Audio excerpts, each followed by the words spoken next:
여자 정체성 중에서도 이제 성별 정체성이 명확한 자녀로 양육하기라는 이런 내용으로 이제 말씀드리겠습니다. 먼저 문제를 제기하고 성에 대한 이제 진리. 아까 이 존 스톤 스트리트 대표가 말씀하신 것처럼 진리의 트라이앵글, 남자와 여자와 아버지와 엄마와 그 다음에 자녀, 그 다음에 성관계와 결혼과 성관계, 그 다음에 자녀라는 이 진리의 트라이앵글이 그 진리라는 걸 우리가 이제 받아들여야 되는 것이죠. 그래서 성에 대한 진리, 그 다음에 전도 혼란의 원인, 그 다음에 바른 성정체성 확립의 필요 요소와 위협 요소. 그래서 바른 성정체성 확립의 원리와 전략, 이렇게 나눠서 말씀드리겠습니다. 먼저 문제 제기입니다. 포스트 모더니즘은 우리에게 이제 문학과 법률 그리고 성경을 해체하고, 방금 퀴어 신학에서 얘기한 것처럼 성경을 자기들 마음대로 해체해서 해석을 해버리는 것이죠. 그게 이제 더 진도가 나가서 이제 성을 해체하고, 결혼이라는 제도를 해체하고, 가정을 해체하고, 이제는 생명까지 해체해버리는 시대에 이르렀습니다. 이게 이제 성혁명이라는 과정을 통해서 한 100여 년에 걸쳐서 일어난 일입니다. 그래서 우리는 이 시대에, 이런 시대에 인간으로서의 정체성, 그리고 남자와 여자로서의 정체성, 그리고 하나님의 자녀로서의 정체성을 어떻게 심어줘야 될 것인가 하는 이 부분에 대한 그 생각을 해봐야 됩니다.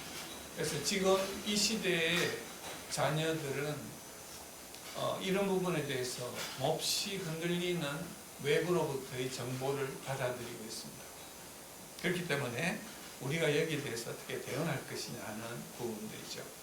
그래서 성에 대한 진실은 남자와 여자 외의 그 양성 외에는 없다는 것입니다.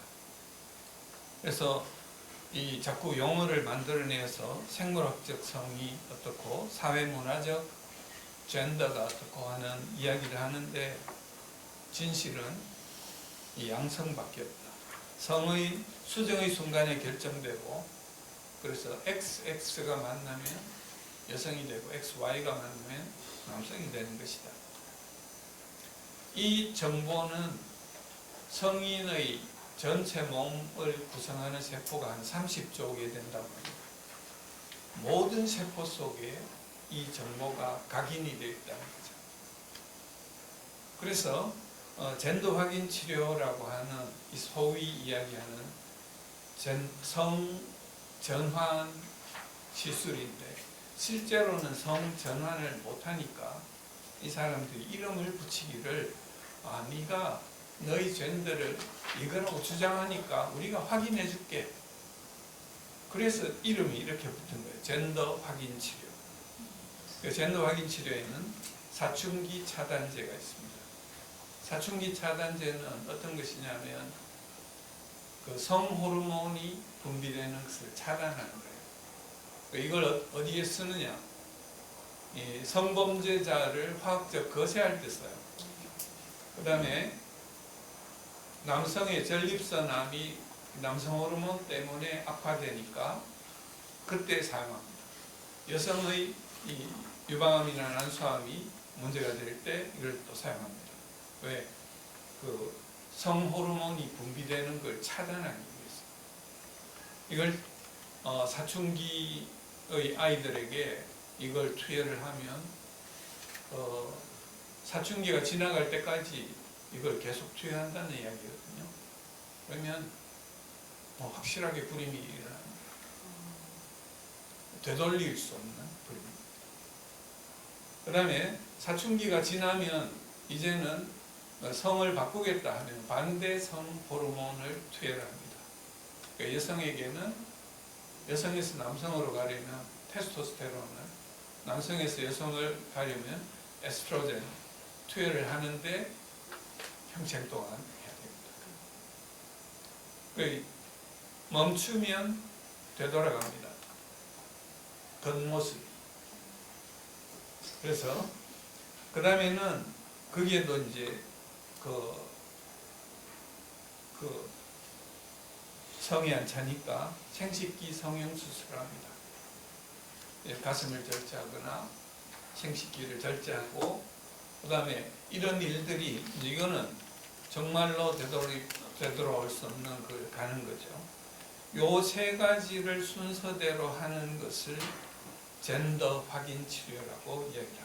어떤 사람은 A, B에서 멈추고, 어떤 사람은 A만 하다가, 어떤 사람은 하지도 않고 성전환했다고 주장하기도 하죠. 젠더 확인 치료로는 성전환을 이룰 수 없습니다. 왜냐하면 우리 몸의 30조 개의 세포는 전부 그 XX와 XY라는 정보를 모든 세포가 다 가지고 있어요. 거의 남성 호르몬과 여성 호르몬은 이것을 억누를 수 있을 뿐, 이게 억누르고 있는 것이 제거되면 세포 속에 있는 것들이 그 정보가 다시 되살아난다는 거죠. 그러니까 이건 바꿀 수 없는 것을 바꿀 수 있다고 이야기하는 것입니다. 네, 거짓이죠. 그리고 이걸 젠더 확인 치료를 권할 때 이걸 안 하면 아이들이 자살할 위험이 높다. 그래서 그 아들이 여자가 되려고 하는데 죽은 아들을 할래, 살아있는 딸을 할래, 이런 식의 협박을 의사가 하도록 제도가 만들어지는 거예요. 미국이나 서구가 지금 그런 상태입니다.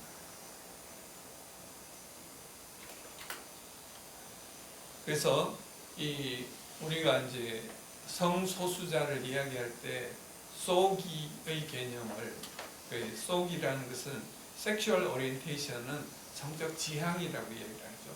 성적으로 내가 어디에 이끌리느냐, 반대성이냐, 그러면 레즈비언이냐, 게이냐, 혹은 양쪽 다냐, 이게 성적 지향입니다. 근데 성별 정체성은 내가 나 자신을 어떻게 보느냐 하는 내용입니다.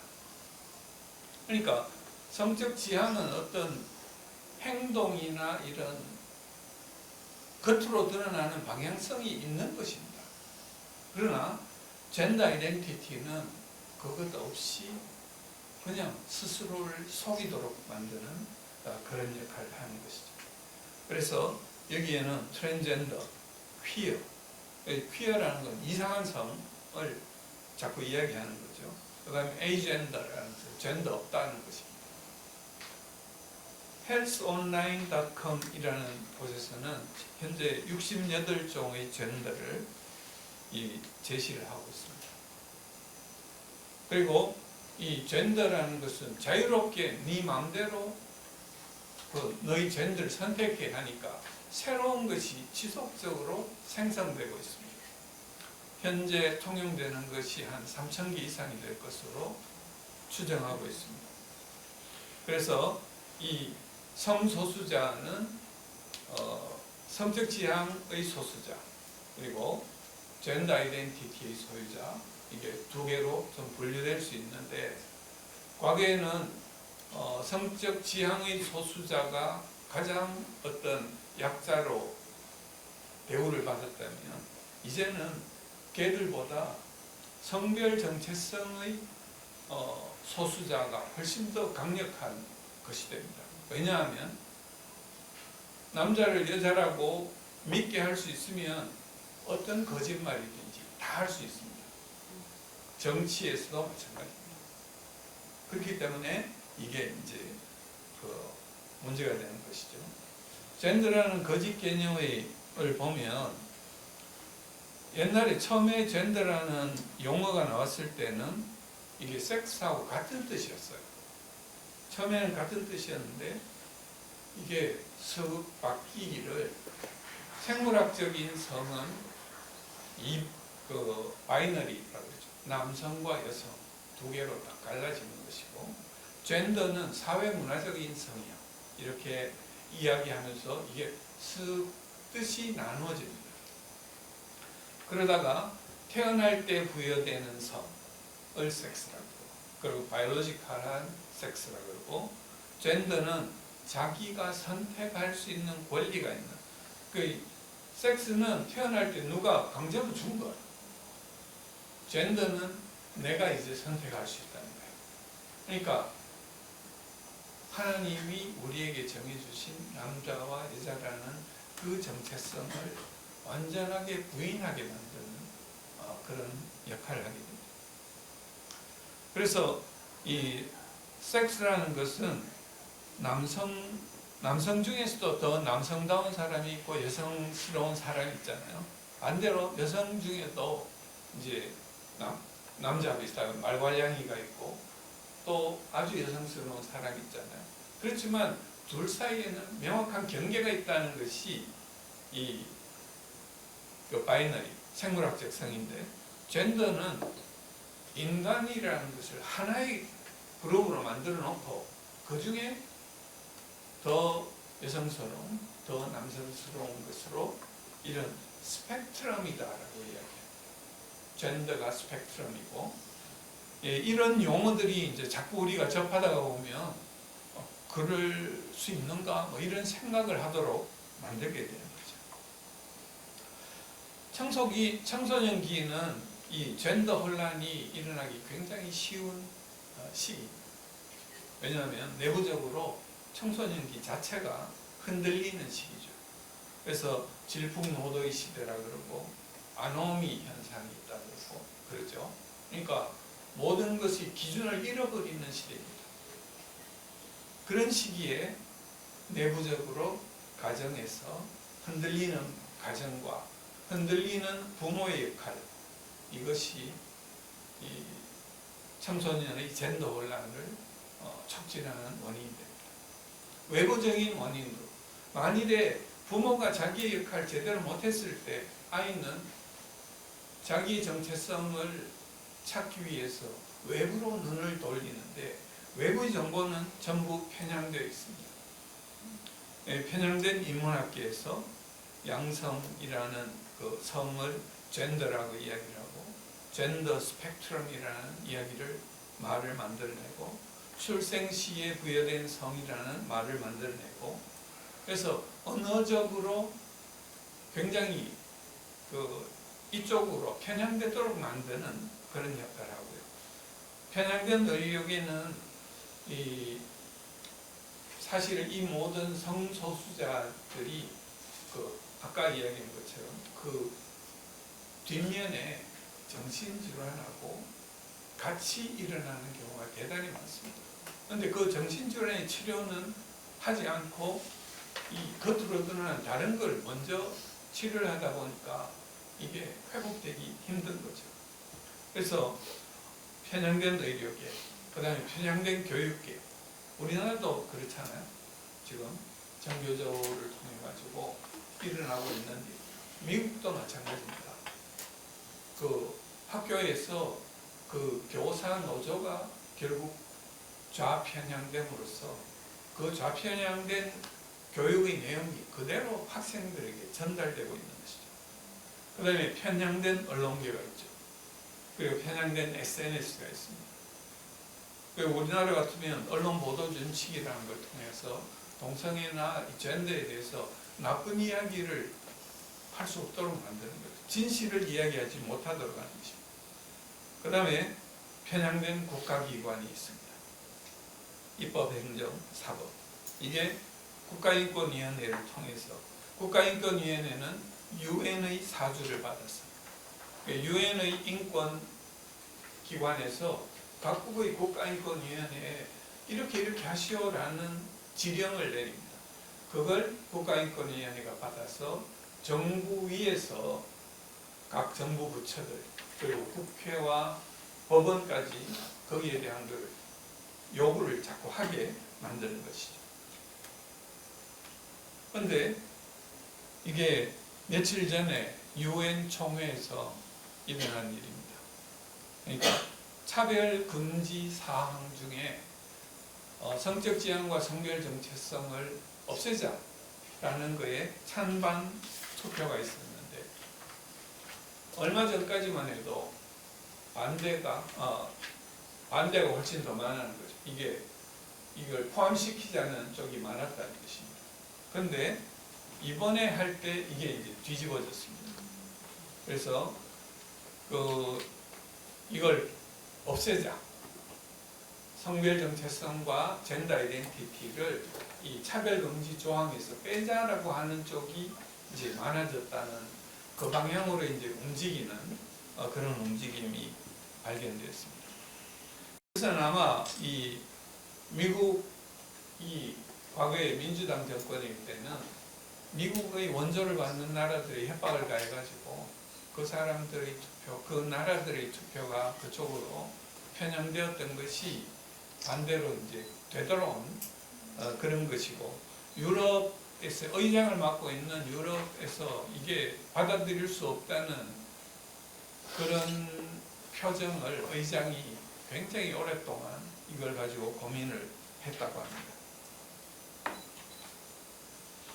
바른 정체성 확립의 필요 요소로 이 5가지를 제시를 하고 있습니다.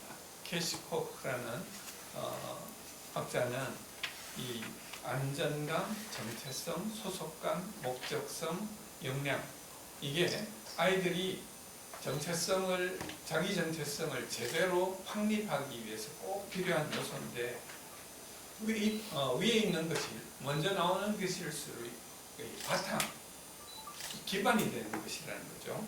하나씩 살펴보면은 안전감이라는 것은 아이가 나는 누구를 믿을 수 있는가 하는 부분이에요.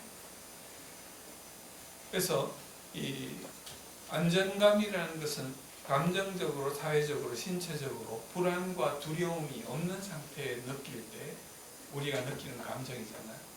그 감정이 어떻게 생길 수 있게 만들어주느냐는 것입니다. 그래서 이게 없으면 모든 정체성을 위한 그 위의 요소들이 자리 잡을 곳이 없어진다는 거죠. 그래서 부모가 보호자로서 신뢰를 주면서 그 안전감을 확보해 주는 것은 정말 중요하다 하는 것을 이야기합니다. 그런데 아이들이 조금만 크면 부모조차 그 안전한, 믿을 만한 대상이 아니라는 것을 인식하게 됩니다. 그래서 부모는 자기를 믿으라고 할 것이 아니고 더 궁극적인 안전한 요소를 자녀에게 소개해주는 그 역할을 해야 된다는 거죠. 그래서 결국 하나님께 같이 무릎 꿇는 부모가 되는 것이 아이에게 자기 혼자 있어도 안전감을 확보할 수 있는 그 요소를 제공할 수 있다는 것입니다. 그 다음에 정체성, 나는 누구인가 하는 질문입니다. 정체성은 어린 아이들, 그리고 사춘기 아이들은 자기가 도대체 누구인지 하는 것에 대한 개념을 아직 자리 잡을 만큼 지식도 부족하고 모든 게 없습니다. 하지만 자기의 안전을 보장하는 그 부모가 자기에게 지속적으로 이야기해주는 너는 이런 아이야, 너는 이런 아이야 라고 하는 그 정체성을 부여해주는 부모의 말에 귀를 기울입니다. 이것도 마찬가지죠. 부모가 결국 그냥 우리 엄마 아빠가 나를 위해 가지고 뻥을 치네, 이렇게 생각할 수도 있는 것이죠. 그렇지만 궁극적인 정체성을 부여하시는 분이 누군가 하는 것을 소개하는 것이죠. 그리고 그걸 성경을 통해서 이 아이에게 전달하는 것입니다. 인간으로서, 남자와 여자로서, 그리고 예수 그리스도의 제자로서 이걸 우리가 제공을 해야 되는 것입니다. 소속감은 누가 나를 원하느냐 하는 질문에 대한 것입니다.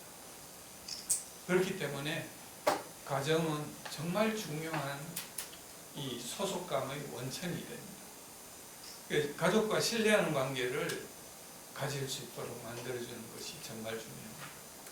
그 다음에 그런 공동체가 한 개만 돼가지고 애가 또 이 소속감을 충족시킬 수 없기 때문에 믿을 수 있는 교회에서, 그리고 믿을 수 있는 친구, 그런 친구들의 관계를, 신뢰의 관계를 만들어주는 것이 중요합니다. 그리고 그 과정에서 궁극적인 소속감, 나의 소속이 어디냐 하는 것을 아이에게 가르쳐주는 것이 중요합니다.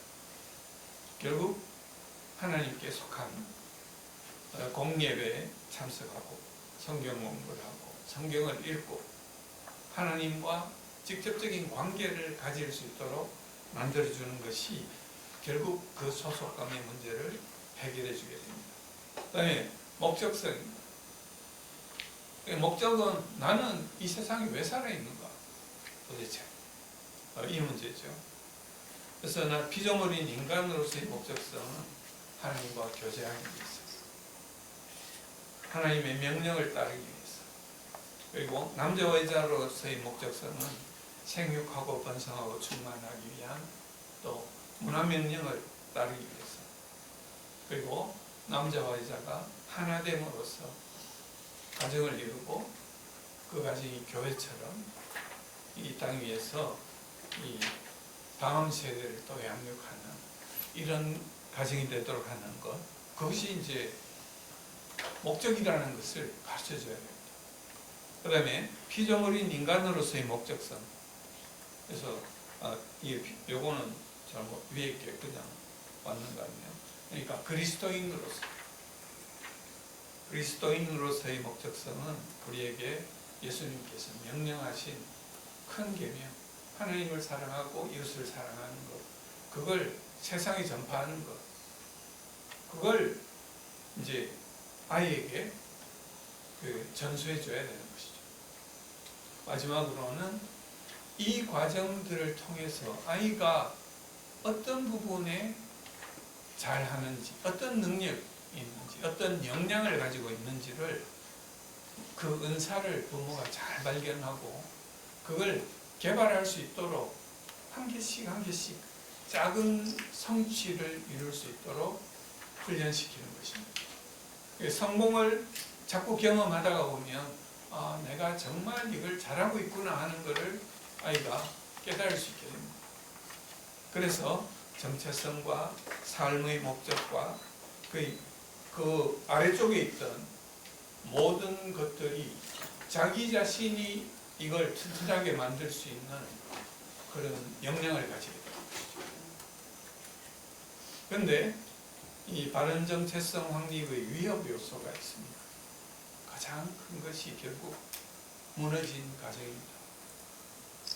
그러니까 부모가 그 안전의 이 터전을 허물어버렸을 때 자녀들은 또 그 다음에 이제 생물학적 부모의 균형이, 그러니까 동성부모, 그러니까 아이들은 생물학적인 아버지와 엄마, 남자 아버지와 여자 엄마를 원한다는 거죠. 그 둘 다의 필요가 있습니다. 그 다음에 정체성을 부여하는 부모나 어른이 부재할 때, 이 부모가 있어도 그 아이에 대해서 그런 말을 한마디도 하지 않을 때, 너는 어떤 아이고, 너는 뭘 잘하고, 이런 거에 대해서 부모가 전혀 코멘트 하지 않을 때 이제 문제가 생길 수 있는 거죠. 아이는 다른 쪽에, 그러니까 그런 이야기를 하죠. 아버지가 딸아이를 어렸을 때부터 많이 안아주지 않은 그 딸은 밖에 나가서 다른 남자가 안아주면 그쪽으로 확 가버린다. 이런 이야기를 하는 것처럼 부모의 관심이 필요합니다. 그 다음에 흔들리는 과정과 불균형적인 보호, 과보호나 또 보호가 없는 것, 둘 다 이제 문제가 됩니다. 그 다음에 이제 가정에 문제가 생겼을 때 결국은 찾는 것이 외부로 찾는데 쉽게 선택할 수 있는 게 결국은 디지털 노출되는 것입니다. 현대 사회에는 이 SNS나 이 정보를 모두 이 손안에서 다 찾기 때문에 이걸 아이들에게 그냥 맡겨둬서는 이제 문제가 있다는 거죠. 그걸 아이들이 이 정보를 어떻게 접하고 어떤 정보를 보고 그 정보에 대해서 어떻게 해석하는지를 부모가 같이 앉아서 보고 가르쳐 줄 필요가 있다는 것을 이야기하고 있습니다. 그리고 역량에 대한 근원에 대한 확신이 부족할 때 계속 자신감 없는 아이로 있게 됩니다. 그래서 성경에서는 이제 신명기 6장에 그 쉐마라는 게 있죠. 이스라엘 아들아 우리 하나님 여호와는 오직 유일한 여호와시니, 유일한 여호와시라는 것은 유일한 기준을 이야기합니다. 우리 삶의 기준은 유일한 하나님이시다는 거죠. 그래서 너는 마음을 다하고 뜻을 다하고 힘을 다해 내 하나님 여호와를 사랑하라. 그래서 하나님을 사랑하는 것, 유일한 기준이신 하나님을 사랑하는 것, 그것이 네가 해야 될 일이고, 그 다음에 그렇게 한 다음에 내가 오늘 내게 명한 이 말을 너는 마음에 새기고 내 자녀에게 부지런히 가르치며 앉았을 때든지 길 갈 때든지 누웠을 때든지 일어날 때든지 이것을 자녀에게 가르치라고 해요. 하나님 사랑하는 것을. 그리고 손목에 매 가까운데 볼 수 있는데 주저리 달아놓으라는 거예요. 손목에 매고 미간에 붙이고 문설주에 달고 바깥문에 기록해둬. 이게 성경이 우리에게 추천하는 바입니다. 결국 이 5개의 이 바른 정체성을 확립하기 위한 필요 요소들은 가정의 흔들림에 의해 가지고 가장 심각하게 영향을 받고, 그리고 부모는 하나님의 모든 것이 근원이며 기준임을 가르치는 사람이 되어야 된다. 그런 것을 우리에게 가르쳐 줍니다. 결국 바른 정체성 확립의 원리와 전략은 가정이 정체성 교육의 중심이 되어야 됩니다. 믿을 수 있는 교육 공동체, 즉 교회와 학교와 이웃을 부모가 제공해야 됩니다. 디지털 문화를 분별하고 제어할 수 있는 이것을 부모가 제어해야 됩니다. 성별에 대한 목적성을 부모가 알고 가르쳐야 됩니다. 이걸 외주를 주고 싶다. 그게 요즘은 다 외주를 주죠. 그게 안 된다는 뜻입니다. 아무리 좋은 어떤 기관이 있더라도 부모가 주는 것과는 전혀 다르다는 것을 이야기합니다. 그리고 다양하고 건전한 집단의 소속감을 강화하는 것. 그래서 우리는 세속적 문화가 결국 가정과 교회에 흘러 들어와서 우리 자녀들을 점령하지 못하도록 부모는 거기에 대한 울타리, 이 성혁명의 문화가 가정 속으로 흘러 들어오지 못하도록 하는 울타리 역할을 부모님들이 잘 하셔야 할 것 같습니다. 네, 감사합니다.